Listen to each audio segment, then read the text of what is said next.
Alright, ladies and gentlemen, we're continuing with a critique of Stephen Hicks explaining postmodernism. And right now he's talking about Immanuel Kant being the all-destroyer.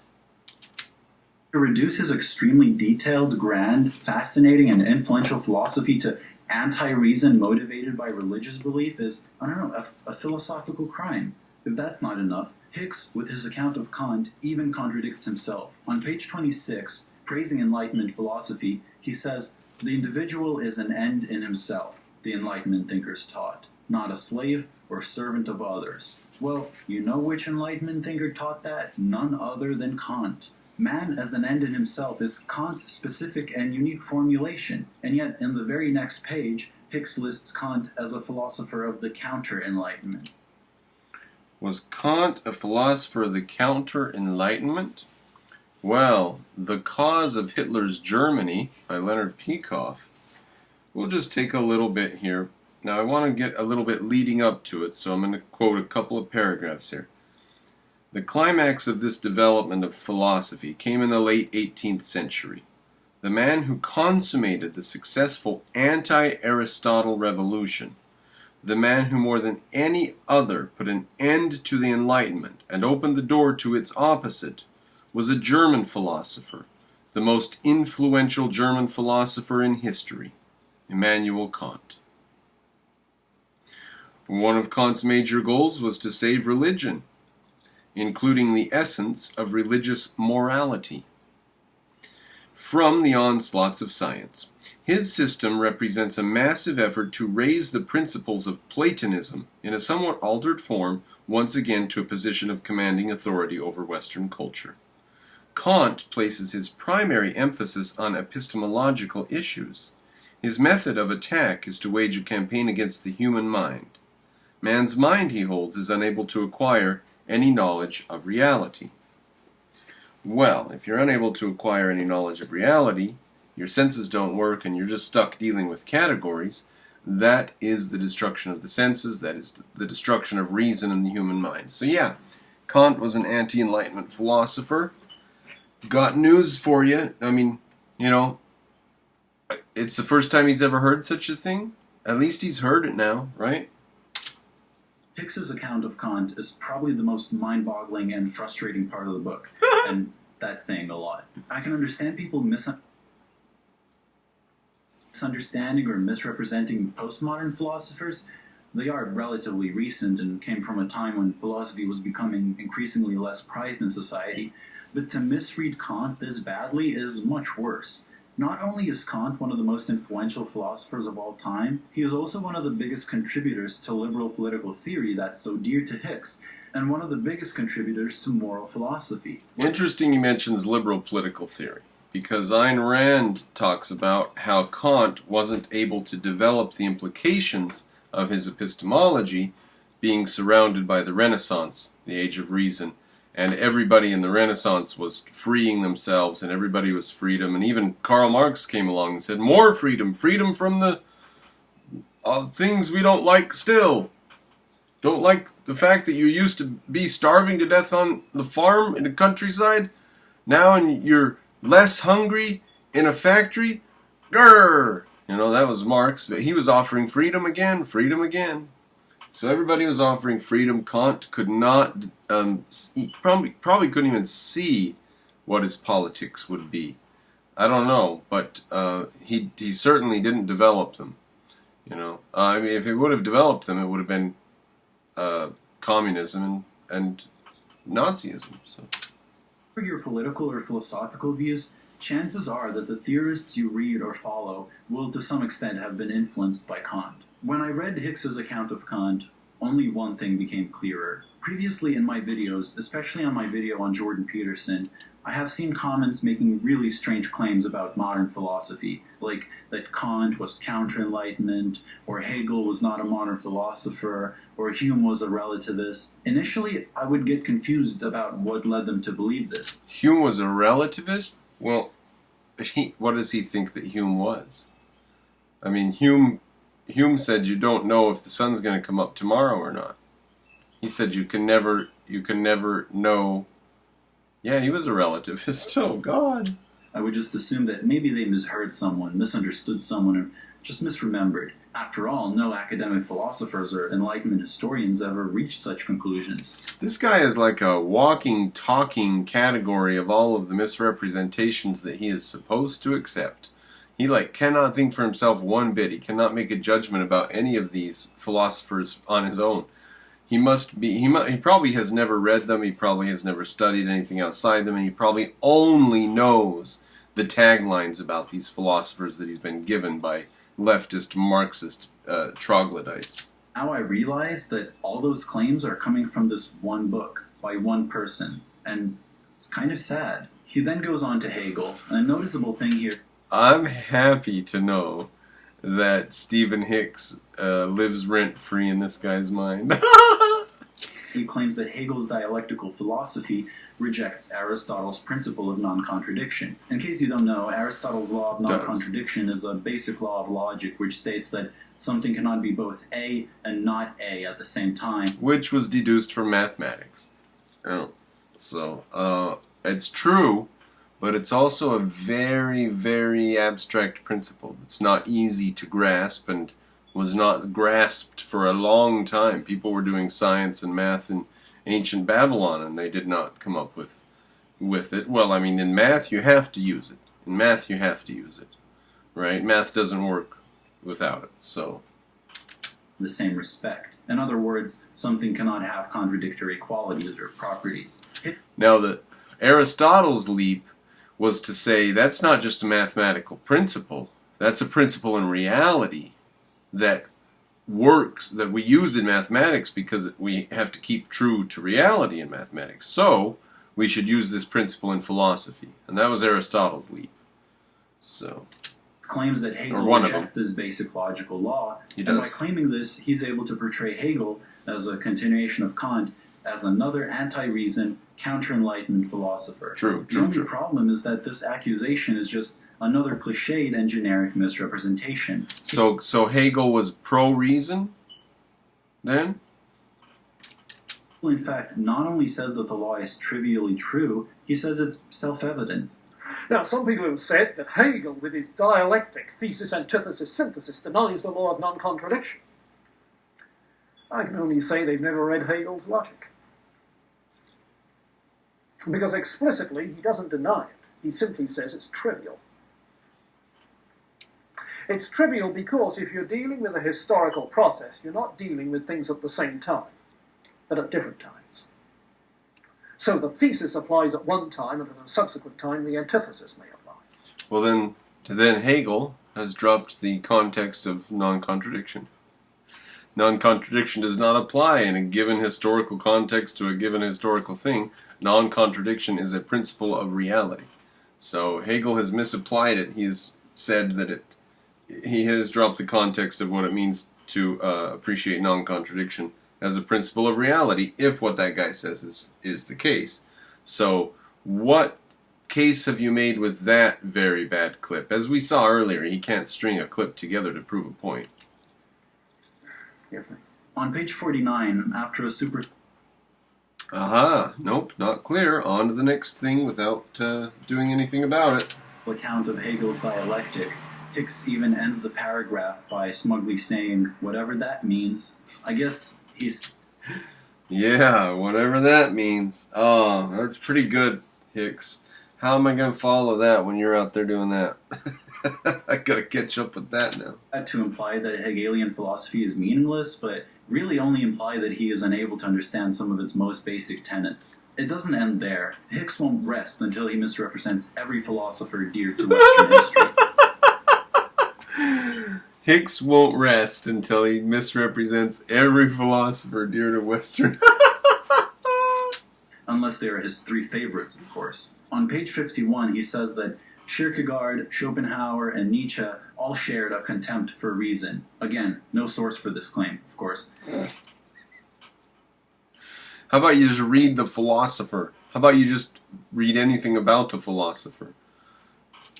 No matter that Schopenhauer's doctoral dissertation was on the fourfold root of the principle of sufficient reason, in which he tried to clarify the necessary conditions of reason, which he saw all knowledge as subject to. No, he ended up being, I don't remember the thing about Schopenhauer, but some sort of blood will or emotional thing or something. If anybody knows Schopenhauer, please put something in the comments, a sentence or two about him. Empirical, logical, geometrical, or psychological. And Nietzsche was, of course, a brilliant philologist and scholar. Apparently, he somehow achieved this with contempt for reason. And if you're suspecting that I'm criticizing Hicks's account of the history of philosophy because of some ulterior political motives, you can look even at the 2 reviews of this book from the right libertarian Mises Institute, which is in line with Hicks politically. David Gordon called Hicks's account of Kant not only disputable, but altogether mistaken. Well, the Mises Institute doesn't have their shit together. They're a bunch of economists. And a lot of them are economists who don't think that there is a deeper level to philosophy than economics. They think economics is philosophy, some of them. So, and aspects of his account of history eminently questionable. While Marcus Verhaeg, I'm sorry, I have no idea how to pronounce that, called his historical account too caricatured and sacrificing, quote, too much for a simple on-message presentation. You might be wondering at this point, if Hicks manages to misrepresent almost every philosopher he mentions, how did this book even get published? Don't we have mechanisms to prevent this kind of stuff? Well, in his world we would. We would have TASS. TASS, you know, I don't know what the acronym stands for, but it's the Soviet government press. And no fake news would be published. Only true things come out of the government press. And so Immanuel Kant would be the paragon of reason. And nobody would be able to say otherwise. We would have things to prevent it from anybody ever asserting that Immanuel Kant was against the Enlightenment. Well, Hicks wasn't the first one. Peikoff said it before. Rand said it before. Legitimate academic publishers do, but this book was published by the independent Scholargy, the same publisher that gave you classics like Complete Guide for Horse Business Success. Most likely then, this publisher has no peer review process, and even if they do, it's certainly not peer reviewed by professional philosophers. I can only assume that Hicks was not even able to find an academic scholarly institution willing to publish his book. It was then reprinted by Occam's Razor Publishing. Occam's Razor, that sounds more academic. Maybe that was peer reviewed more reliably. Well, Occam's Razor Publishing is Stephen Hicks's own business. Okay, I'm not saying that the merits of a book depend on who it's published by, but it does explain how this book could contain so many mistakes that could get you a failing grade even in an undergrad philosophy course. So far I've been pointing... Have you been to the universities lately? You have a lot of respect for what they're doing down there? They're doing so well, we should put them in authority over Stephen Hicks and the books that he's writing. Yeah, they're doing a fine job down there. A lot of specific instances of things that Hicks gets wrong, and there's no shortage of them that I still haven't mentioned. But I'd like to get to my first general point about a flaw that extends throughout the whole book. What Hicks really means when he says that someone has a contempt for reason or is anti-reason is that they either don't see reason as foundational or that they believe that reason has limits. But there's a big... Yeah, no, the thing about reason having limits I've gone over recently. So they are in a some videos about a guy named Anup Verma who posted on that reason is limited. So we went through and we read through some of their arguments on how reason is limited. So what I just want from somebody like this is I just want your argument on how reason is limited. Just give me your argument, you know. And the arguments that were given in that were junk. And then Anup replied to me and he said, well, you know, you didn't read the whole book. Those are just a couple of arguments on the front leaf of the thing that I just put in my little blurb here. So, okay, there's not a good argument in the book that they could put on the front leaf. They just had to put 2 equivocations.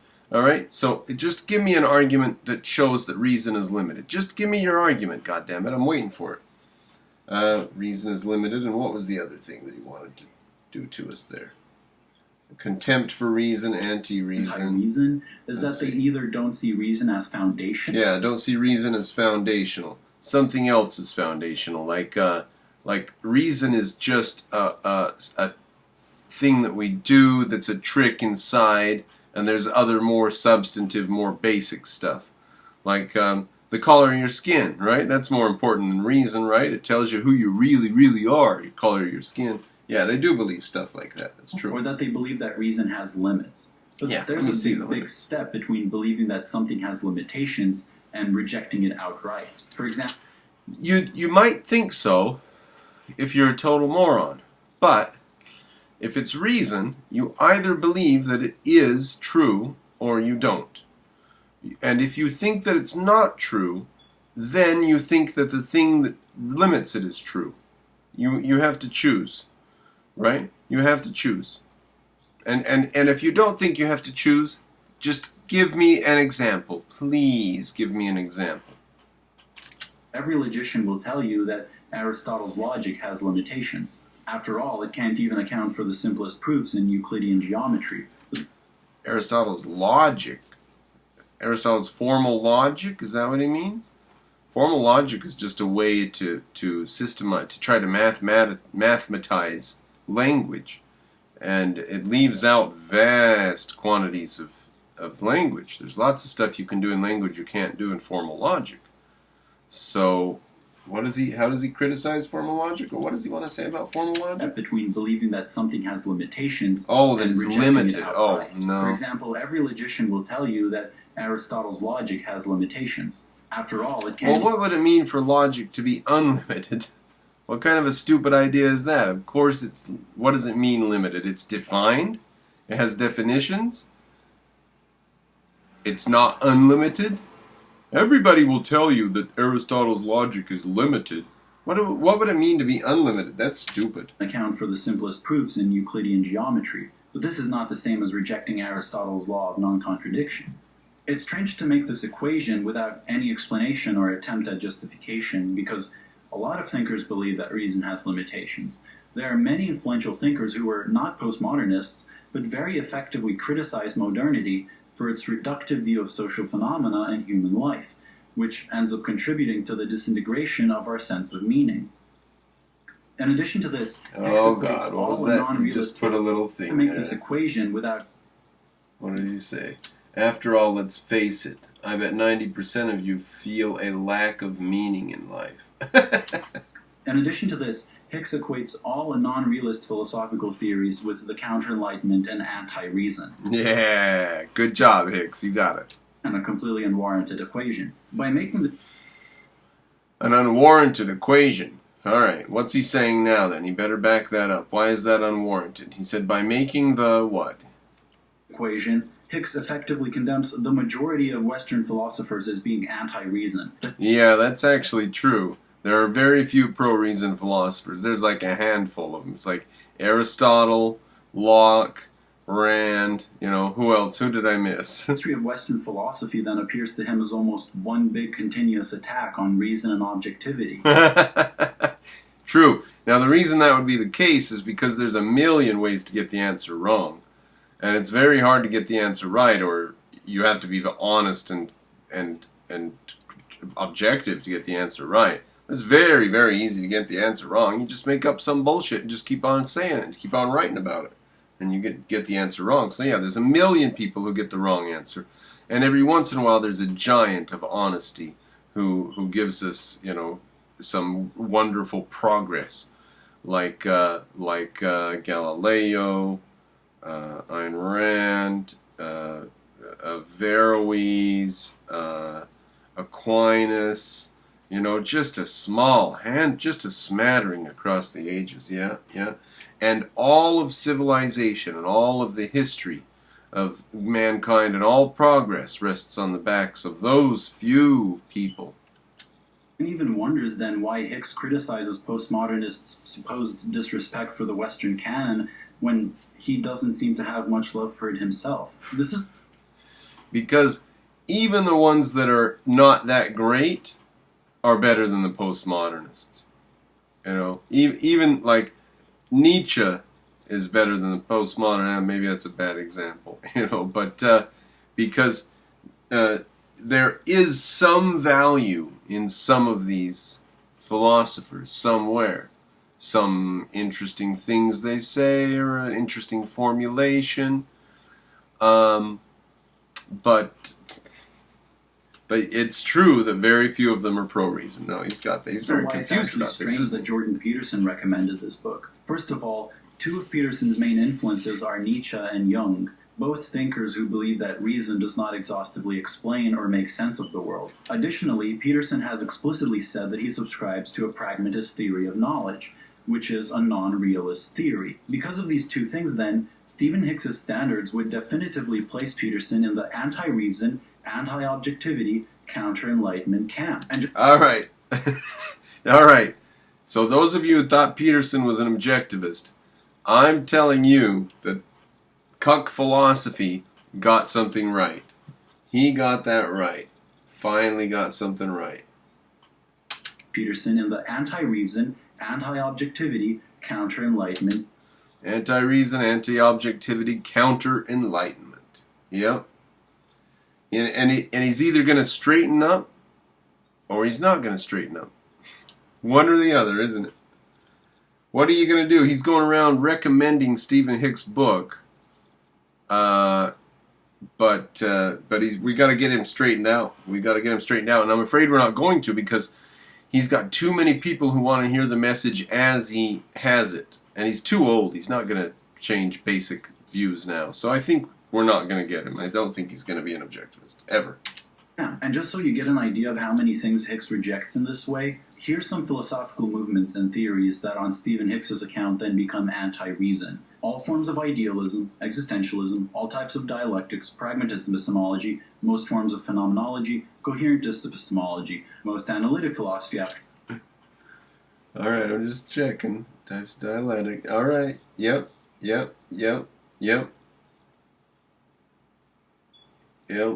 Alright. Logical positivism, metaethical theories like intuitionism and emotivism, critical theory, all non-real... Critical theory. Oh, critical theory's anti-reason? You don't say. Developments in philosophy of science, and most aesthetic theories, just to name a few. Have you noticed what Stephen Hicks has managed to do here? Under the guise of simply explaining postmodernism or giving a historical account of its development, he actually smuggles in very specific opinions on metaphysics, epistemology, history, and politics. Smuggles them in? He must have those opinions in order to write the stuff. I mean, why does he have to smuggle them in? That's a guilt phrase, right? He's making him look guilty. He's just adding a guilt phrase there. What he's saying is Stephen Hicks wrote a book, and in it he has his views. He smuggled his views into his book. The only ones that are pro-reason and pro-objectivity. He has managed to do this while still having the people he implicitly terms as anti-reason promote his book. Therefore, not only is this book politically charged as So, Stephen Hicks has pulled a fast one by getting Jordan Peterson to promote his book.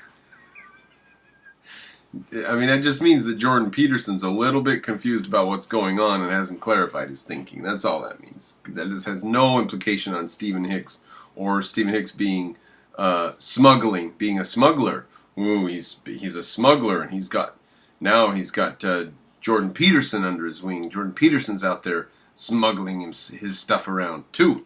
Earlier, it attempts to promote a very narrow conception of what is reasonable in philosophy, and of course, what is reasonable coincides with everything that Stephen Hicks believes. This ties into my second general and closely related criticism of the book. In category... What is reasonable, of course, relates to what Stephen Hicks believes.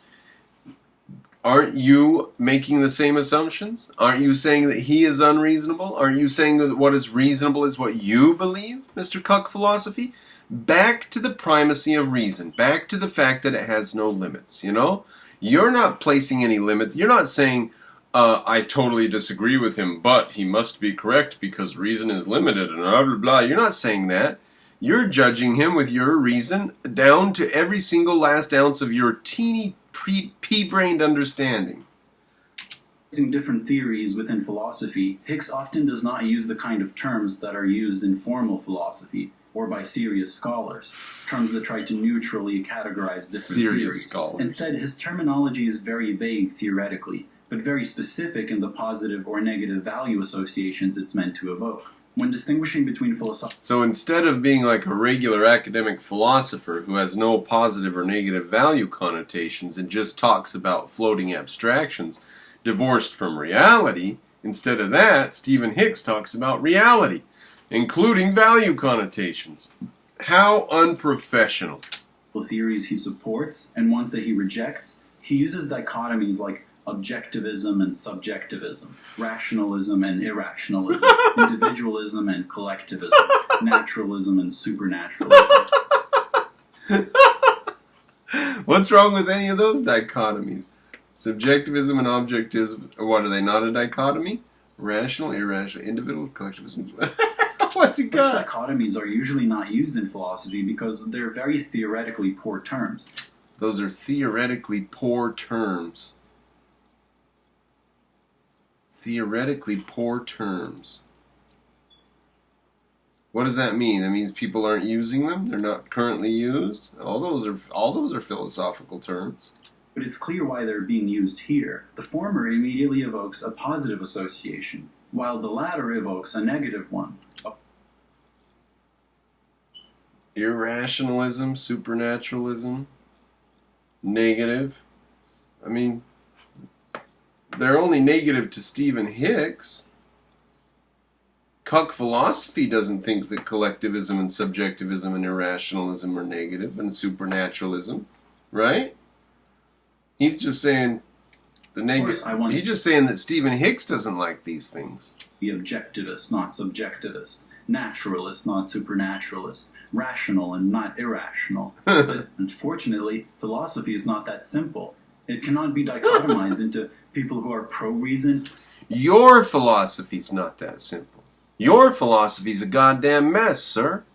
And you are clearly extremely confused about some very simple subjects here, like medieval philosophy is based on faith. No, it's not. There was a guy named Aquinas. People who are anti-reason. Unless you're doing the dichotomizing for very obvious... People who are reason. 3 of them. Hicks, Locke, Rand. Pretty good. Anti-reason. Everybody. Theological reasons. You don't do it to give people a clearer understanding of philosophical history. I'd like to point out that objectivism... If he's not giving a clearer understanding of history, what's he doing? Is he confusing the history?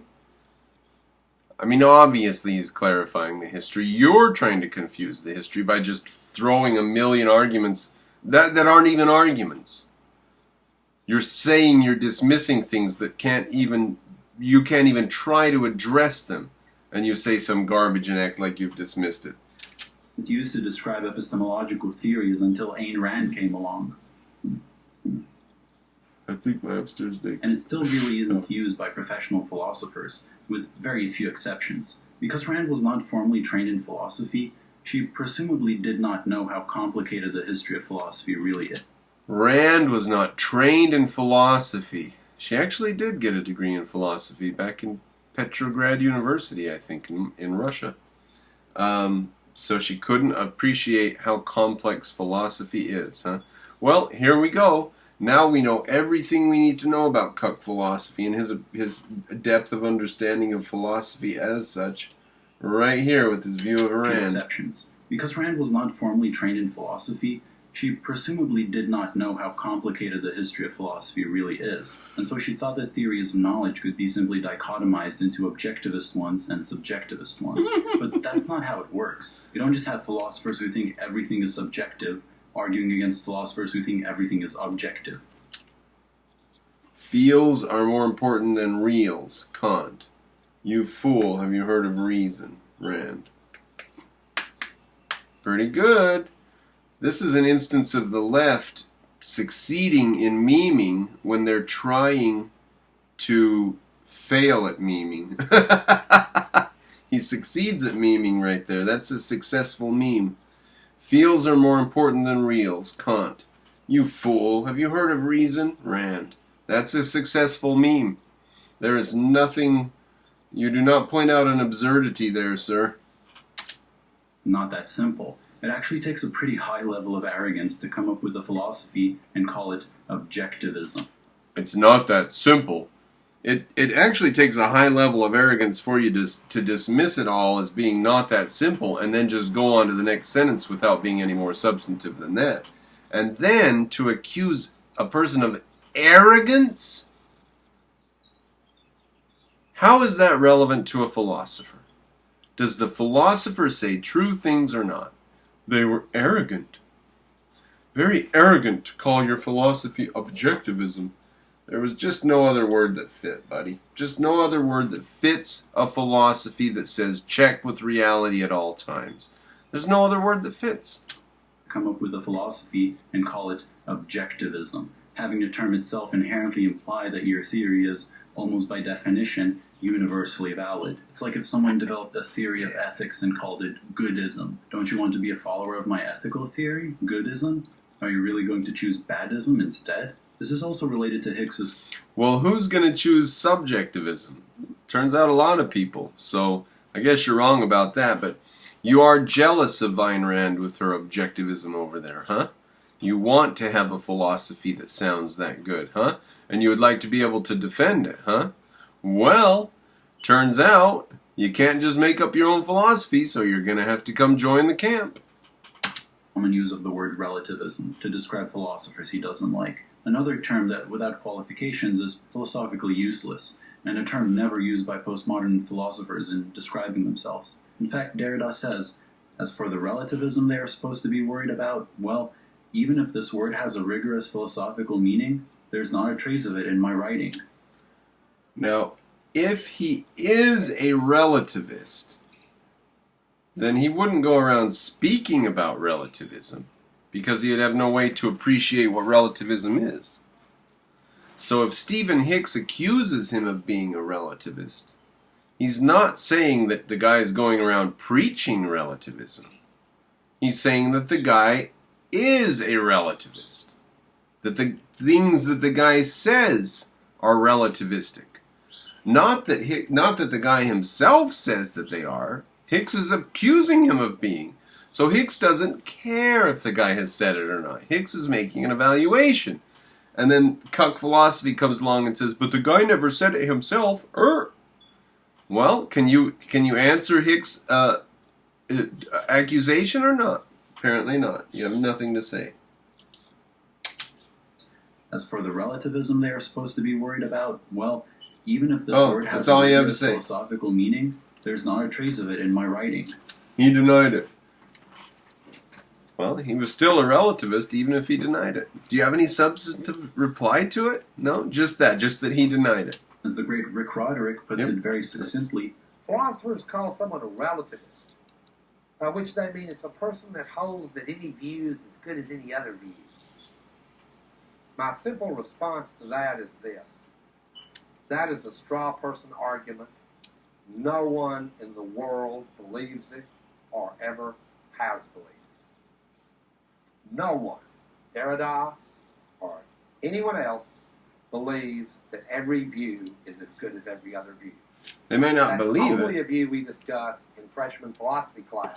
They may not believe it, but they spread it, right? They preach it, right? And now they couldn't actually believe it because they're spreading their view.